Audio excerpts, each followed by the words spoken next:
We don't have any problem, but Vande Mataram के लिए एक बात आपको कहना है, बंगाल से ये सॉन्ग नेशनल सॉन्ग है एंड जनगण मन अधि इज द नेशनल एंथम है, लेकिन वंदे मातरम का पूरा गाना कभी नहीं लिया था। ओनली रविंद्रनाथ टैगोर ने कुछ लाइन, सिलेक्टेड लाइन तैयार किया था, उसी का ऊपर में Vande Mataram national song accepted हुआ था।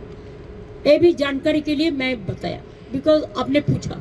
पहले तो राज्यसभा ने नोटिफिकेशन दिया था कि जय हिंद बोलना नहीं चाहिए, वंदे मातरम कहना नहीं चाहिए। कल मैं बीजेपी का बात भी सुना, कोई बोला कि नेताजी को हम पसंद नहीं करते हैं।